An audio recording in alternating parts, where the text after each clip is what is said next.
You said bullshit and experience is all it takes, right? Right. Come on and experience some of my bullshit. Real Shift to me is about changing the culture around movie criticism. You don't have to like something in order to respect it. You son of a bitch. It's all for the love of movies. I'd like to dedicate this to everyone who's been down with the channel since day one. It's showtime.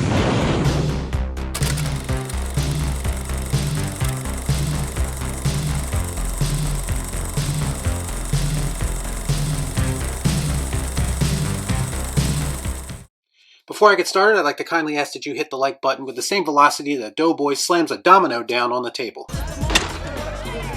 Domino, motherfuckers.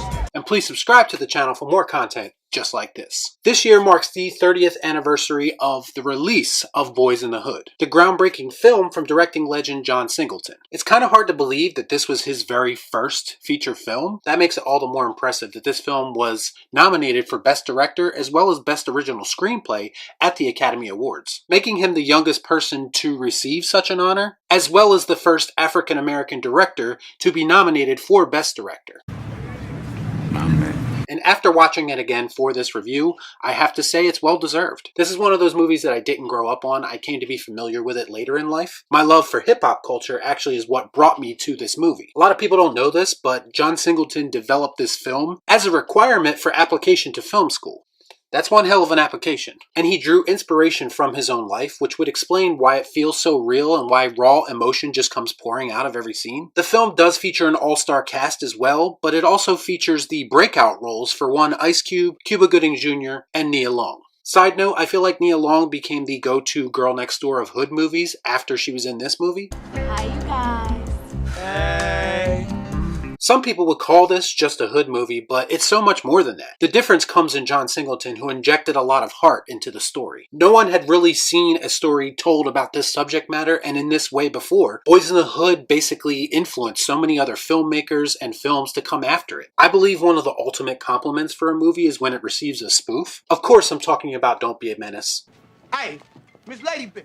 To me, you don't get spoofed unless you offer some kind of cultural significance in the original subject matter. And I feel like Boyz N The Hood did just that. This, at its core, is a coming-of-age story, but it's told from a different perspective. We're seeing youth growing up in a very broken society in a bad neighborhood, and all the odds are stacked against them. It should be noted that both Boyz N The Hood and Stand By Me are coming-of-age stories, but they are very different coming-of-age stories. But they also both feature a wanna-see-a-dead-body scene. I guess part of becoming a man is seeing a dead body. Who knew? What's interesting about Boyz N The Hood is you have three different characters who are friends. You have Trey, played by Cuba Gooding Jr., you have Ricky, played by Morris Chestnut, and you have Doughboy, played by Ice Cube. But it's their upbringing, or lack thereof, that influences them all to go in very different directions. Boyz N The Hood could basically be considered a PSA for a lot of things. There are messages to be delivered in this movie, but it's done in a more organic way than it's typically done in modern cinema.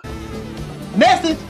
Most of these messages are delivered through the character of Furious, played by Laurence Fishburne. He is also Trey's father, and he serves as kind of the moral compass of the film. There's a scene in the movie where he kind of lectures people on a street corner in Compton. His speech is a real eye-opener, and if you can't take anything from this monologue, then I don't know what to tell you. Why is it that there's a gun shop on almost every corner in this community? Why? For the same reason that there's a liquor store on almost every corner in the black community. Why? They want us to kill ourselves. You go out to Beverly Hills, you don't see that shit.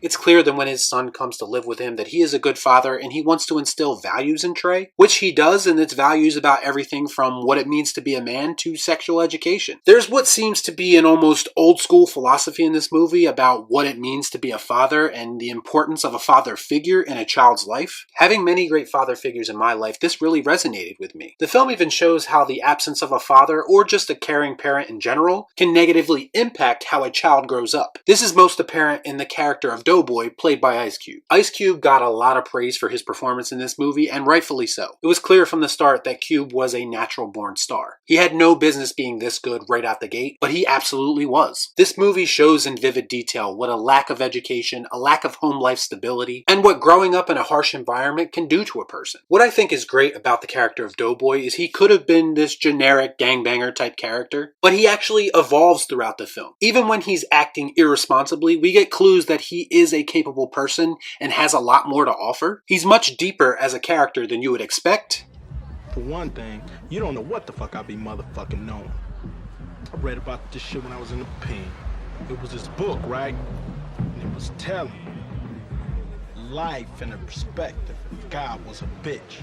Said if God was a bitch, there wouldn't be no nuclear bombs, no wars, and no shit like that, because they ain't in a bitch's nature. Which also makes his story all the more tragic. Speaking of tragic, the story of Ricky is just as heartbreaking. This is a character that had a chance to make something of himself through his athletic talent, but it takes just one altercation with the wrong people to bring all that crashing down. Ricky! After Ricky is shot and they bring his lifeless body back to the house, that's one of the more tougher scenes to watch in this movie. Because he had so much potential, because his mom is right there, because his girlfriend is right there, because his infant child is right there. But again, it's John Singleton showing us the ugly side of what goes on in these neighborhoods. After Ricky dies, Trey is forced to make a choice when he's presented with the opportunity to go and find his killers. They don't really show this, but it's kind of insinuated that Ricky can basically hear his father preaching to him in his head on that car ride to go find the killers. Throughout the course of the whole film, you hear Furious talking about Trey becoming a man and how he's old enough to make his own decisions. And when the time comes where Trey has to make this life-altering decision, he makes the right choice. He makes the choice to get out of the car, and this basically completes the trajectory of the two remaining main characters in Trey and Doughboy. Trey goes off to college and Doughboy is eventually murdered, as it states in the final moments of the movie. After Doughboy extracts his revenge, his conversation with Trey the next morning is just so telling. Besides this being another great performance by Ice Cube, his character is the one who brings the whole message of the film home. The violence in their hood is a never-ending cycle, and it's consistently ignored by the people who could bring light to it. And ironically or unironically, that's exactly what John Singleton did with this movie. Either they don't know, don't show, or don't care about what's going on in the hood.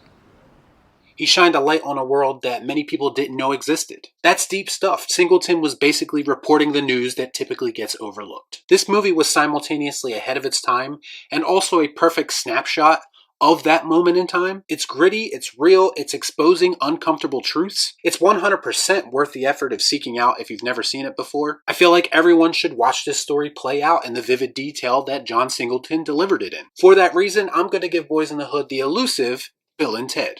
Excellent! So have you seen Boyz N The Hood? I'm sure you have. Let me know about it in the comments down below. As always, please like, comment, share, subscribe to the channel. Hit that bell for notifications, and I'll see you next time right here on Real Shift. Thanks for watching. Peace out. Y'all be cool. Right on.